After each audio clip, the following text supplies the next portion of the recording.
What's going on, guys? Welcome back to our channel where we talk all things IT. Today, we're going to be taking a look at the fourth generation AirPods. Now, let's dive straight into it, starting with the unboxing. First off, of course, they come with the AirPods themselves and some documentation. That's it. Pretty standard unboxing as far as AirPods come, but here's where things get a little bit crazy. These AirPods come with an H2 chip that improves sound and audio quality when on calls or when listening to something. Now, keep in mind, this chip is the same chip inside of the AirPod Pros 2. We'll dive a little bit more into that in a second. These AirPods give you clear call quality and a low distortion driver that allows more detailed audio. So you'll be hearing everything in the background.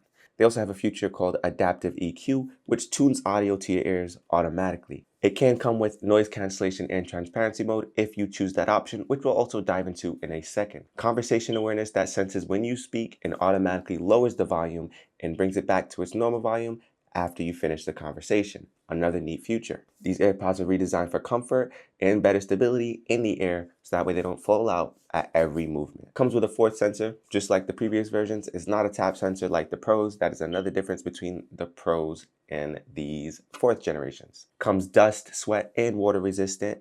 And here's where things get a little bit crazy. We have an overall listening time of up to 30 hours.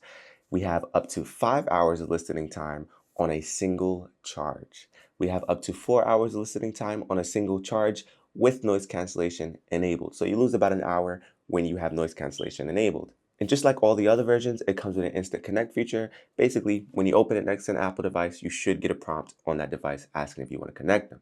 Now, it does get a little bit annoying because it doesn't just ask you on one device. Once they're paired to a device, it can ask you on multiple other devices. So you might see that prompt a lot. Let's dive into them and let's compare them to the AirPod Pro 2s. We did a little bit, but let's really dive into it and see what the differences are. Because, spoiler alert, there's not really many. The AirPod 4th generations come with every feature except for hearing test, hearing aid, and hearing protection features. It also has one less hour of battery life per single charge. And instead of a force sensor, the AirPod Pro 2s have a touch control, which we spoke about earlier. And supposedly the AirPod Pro 2s have a better noise cancellation.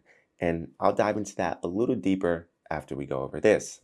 Now, as I briefly mentioned earlier, these AirPod 4th generations can come with noise cancellation, or you can get a version that doesn't have them. It's a little bit cheaper. So the Gen 4s are $179, and that's the version that comes with noise cancellation. The Gen 4s without noise cancellation are $129. So it's a little bit cheaper, but you might as well go for the noise cancellation because the noise cancellation on these devices is phenomenal, just as transparency mode. Now, should you get the AirPod Pro 2s? I would say no, purely because the AirPod Pro 2s are $250 compared to the Gen 4s, and you only lose out on 4 features, which aren't really that important to most people. Now, here's where they try to get you, because they say the AirPod Pro 2s have better noise cancellation, which may be true, but the AirPod 4th generations, their noise cancellation is phenomenal. And I did a little test with them. I sat here with my AC running, with the fan on next to me, and with someone talking to me, and I couldn't hear anything. And those were with the 4th gens. So definitely worth it. I would definitely go for the 4th generations for $179 with noise cancellation, end all be all, only AirPods you should be getting, period. And when I said they were redesigned for comfort, they actually were redesigned for comfort and stability. These AirPods don't fall out nearly as much as any of the other ones. They don't have that annoying little earpiece where if it's too small, they fall out, and if it's too big, it's uncomfortable. So you can't really find an in-between. These are just fit right in and stay in. I don't know if you can tell, but I'm a big fan of these AirPods, and I'm going to advocate that everyone buy these instead of the other generations because it's just simply not worth it at this point. But ultimately, the choice is yours. If you really feel like you should get the other ones, look into it more. Peace out.